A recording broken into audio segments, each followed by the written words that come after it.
Fala galera, beleza? Almido Mahiro na área e hoje vamos falar do episódio 3 da segunda temporada de The Last of Us. Um episódio que, pra ser bem sincero, eu já esperava que fosse mais parado, mas mesmo assim deixou a desejar em vários pontos, na minha opinião. Vamos conversar sobre isso agora, por isso fica até o final do vídeo, para que você não perca nada.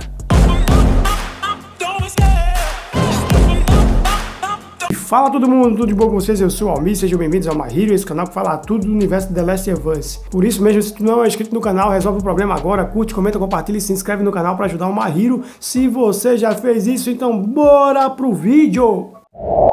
Eu quero começar dizendo que, olha, não foi um episódio horrível, tá? Mas também não foi muito empolgante. É aquele tipo de capítulo que a gente assiste mais para entender para onde a trama tá caminhando do que para ter mais emoção. Famoso episódio de transição. Ellie ainda tá abalada com a morte do Joel, o que é justo, e a série mostra isso com muita sensibilidade. Porém, faltou ritmo, faltou aquele impacto que a gente esperava. Um episódio mais contemplativo, com foco no luto, na preparação para um plano de vingança que todo mundo sabe que vai acontecer. Ainda assim, a série planta as sementes do que vem por aí. Ellie visitando a casa de Joel, guarda o revólver dele, né? Pega a jaqueta dele e deixa café sobre a sepultura. Cara, a simbologia ali é bonita. O café era uma coisa que ligava os dois. Isso aí eu tenho que dizer que foi um momento bem legal da série. E aí vem o que todo mundo já esperava, né? Ela vai atrás da verdade. Com a ajuda da Dina, ela descobre que os assassinos do Joel fazem parte do grupo chamado Wolves, né? A WLF, lá em Seattle. E claro, como era de se imaginar, o conselho de Jackson, outros mais familiarizados ali, a Comuna, tá mais preocupada ali em manter a paz. Por isso eles negam apoio de qualquer missão de vingança. O resultado disso tudo todo mundo já sabia que ia acontecer, que a Ellie vai por conta própria do jeito dela. Só que até esse ponto, a série ainda estava andando em câmera lenta. E aí a gente chega num ponto que The Last of Us simplesmente não consegue deixar de tocar, meu irmão. A relação da Ellie com a Dina, de novo, sendo esforçada sobre a sexualidade dela. Pessoal, já deu, né? A gente já entendeu que a Ellie é lés. Isso já foi muito bem estabelecido lá na primeira temporada. Flashbacks da DLC do jogo, em mais de 1000 momentos.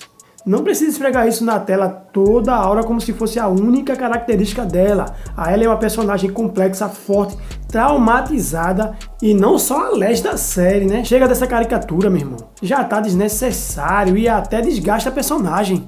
Olha, e se tem outra coisa que me deixou muito incomodado nesse episódio foi aquela reunião em Jackson, na Comuna, como já falei. Simplesmente porque a série até toca num assunto bem interessante que é sobre a justiça e a vingança da Ellie e da comunidade, né, dos líderes de Jackson com a morte do Joel. Porque a morte do Joel não foi uma coisa que aconteceu, tipo, ele foi morto pelos infectados e tal, nada disso.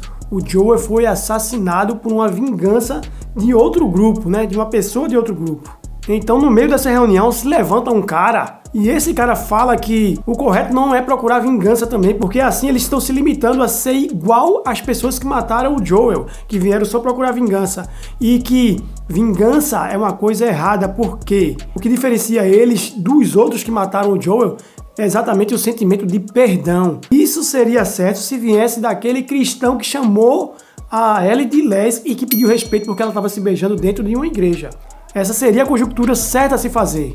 Se essas palavras tivessem vindo do cara que foi considerado intolerante no episódio passado, naquele episódio, teria sido mais lógico, porque ele era um cristão e estaria agindo como um cristão. Mas aqui, meus amigos, essas palavras vieram de um cara que nem é cristão e ele faz questão de dizer na cena. E olha que eu nem sou cristão, palavras dele. Mas aí se levanta o cara que é cristão, né, que já tinha sido preconceituoso com a Ellie naquele episódio, simplesmente por estar falando a verdade, apesar de terem colocado lá uma frase na boca dele, né, uma frase preconceituosa. Mas no contexto geral ele estava bravo porque ele estava certo. Simplesmente eles pegam esse cara e colocam ele para fazer uma coisa totalmente diferente do que ele fez lá naquele episódio. Porque do nada esse mesmo cara aparece discursando a favor da vingança. Tipo assim, o conselho tá ali falando do perdão, de reconstrução, de seguir em frente. Até seria uma mensagem madura, bonita e condizente com a ideia de evolução. Mas aí vem justamente o cristão intolerante